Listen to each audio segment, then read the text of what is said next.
to shop, and the children often went with her to help carry back the things. "You really are good, useful children now," said Mummy, pleased. When Jacqueline Wilson was young, she'd curl up with an Enid Blyton. She's now a best-selling children's author. When I was growing up, I read lots of Enid Blyton books where the kids all had a jolly time. And these were fun, but I couldn't help feeling life isn't really like that. And from quite an early age, I tried to find books in the library, adult books, that were about children, that were slightly more truthful, and particularly about children going through rather sad times, and kids whose mums and dads are split up or whatever. Jacqueline's work reaches deep into the messy realities of family life today. When my parents split up, they didn't know what to do with me. My mum wanted me to go and live with her.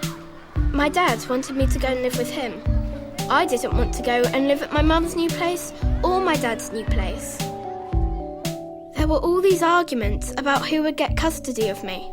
I thought they were talking about custard at first. I hate custard because you can never tell when there's going to be a lump and it sticks in your throat and makes you shudder. Did you have a difficult childhood? I had one of those childhoods that I think a lot of people growing up in the 50s did, when divorce was still a word that you whispered. My mum and dad, they married very young, they married in the war, they'd only known each other 3 months. It was quite a stormy household. I'm sure if both of them had married other people, it might have worked perfectly. It's just they really had nothing whatsoever in common with each other. What are the things that sort of strike you as, particularly vivid and difficult?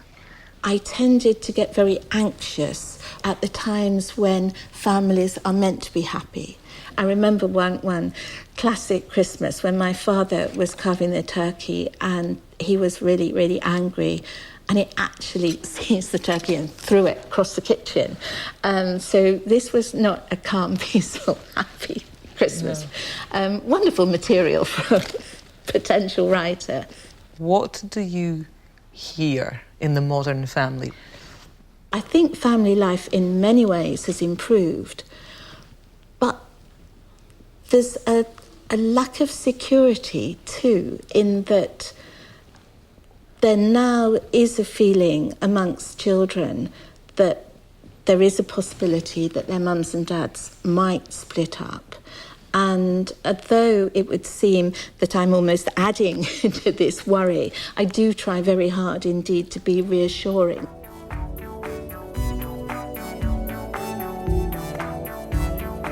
Jacqueline's fiction reflects some hard facts about families today.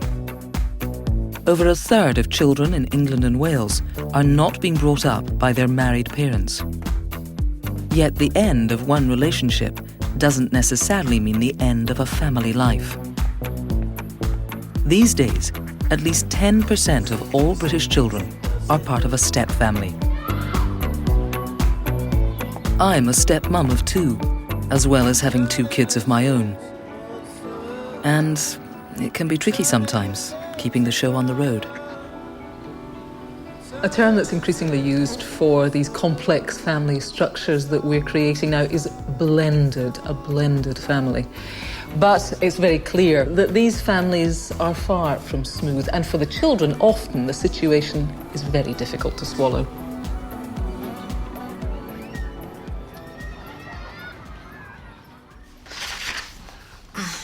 Oh, look, this is nice.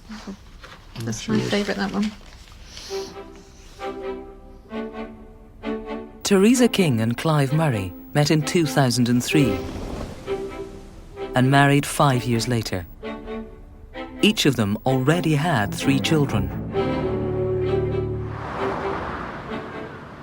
Teresa is mother to James, Vicky and Sam, and Clive is father to Dale, Aaron and Jodie. Do you want me to do your plate? What do you want? Chicken? Becoming a stepdad to 3, as they were then, teenagers, was quite a big step. It was quite daunting, to say the least. And it was, it was a challenge. None of them have ever said, you're not my mum, you're not my dad. You know, I know children do, but none of them ever said that. But they probably felt that from time to time, and you did get that feedback. When we first met Teresa, I can remember Teresa looked down the stairs at us and had like a really big smile on her face. We just looked up and thought, oh, there's someone else living in the house. And it was just moved on from there, really. When we were just going to bed and things, she would always come in and make sure that we were all right and everything. And, like, she would, like, look after us and stuff. Obviously, now she's like our second mum, to be honest. At first, however, Teresa's children didn't particularly warm to Clive. I think it was difficult because, you know, we all had a father figure in our lives, and he wasn't that, so it was difficult. It was just like meeting Mum's boyfriend. And I think that we all resented him a little bit. And it wasn't just kids getting on with adults, it was kids getting on with kids. The first time we met all of them, it wasn't awkward because I think even though we were a little bit older, I think we were 15, 16. It wasn't awkward because they were children, so it wasn't like meeting another adult and you've got issues. They were children, and with Jodie, she was a baby when we first met her, so she's grown up in the family. She's all, you know, we've seen her from the baby age, so it's never been an issue. For all Teresa's children, and James in particular, Clive's place in their life is still not easily defined.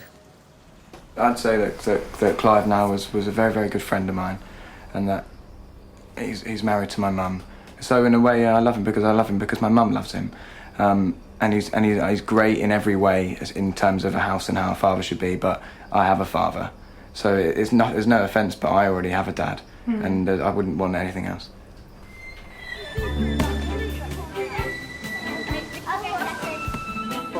Every time a family breaks up, every time a divorce happens, every time, you know, a mum and a dad separate, it's not blended, is it? There's always upset, there's always nights of tears and horrible things. So it's not blended, it's whether you make it work or not. And when you blend something, it's generally smooth, and this hasn't always been smooth, has it? You almost knocked her out of the way. It's not really complicated. It's just that two families have mixed together and have become one big family, to be honest.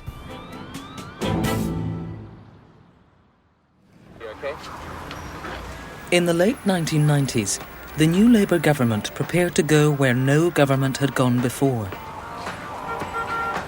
Failing families, they believed, cost Britain economically and socially. Prevention being better than cure, the government now targeted all British families. In 1998, Home Secretary Jack Straw published a document of potential policies devoted to parents and children.